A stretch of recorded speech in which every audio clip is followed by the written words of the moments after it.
ئێوارەتان باش بەڕێزان دووبارە زۆر سپاس بۆ ئامادەبوونتان، زۆر سپاس بۆ ئەو منداڵە جوانانە، زۆر سپاس بۆ مامۆستایانی بەڕێز کە ئەرکیان کێشا بۆ ماڵانە ئەم گەنجانە. هەڵباتە کچیش لەگەڵدا بەڵام بەداخەوە دیارە لەم یەک دوو ڕۆژە نەخۆش کەوتو نەیتوانی ئەویش بەشدار بێتن.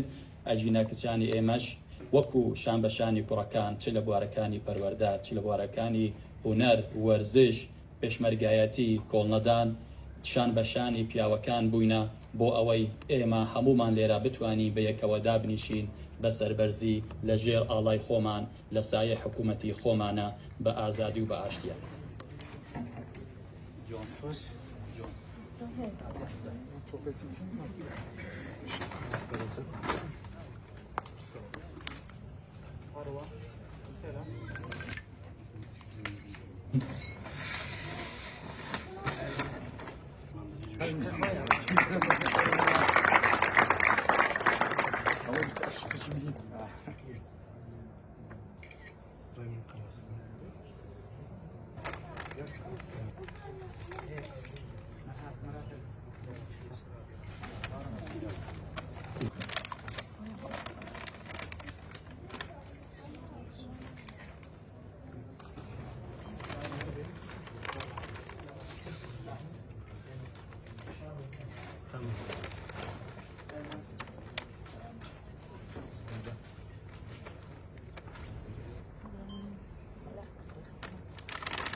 ماری بێ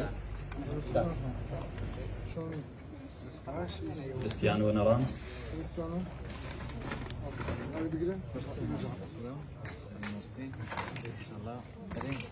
Raggiona? Perché giorno?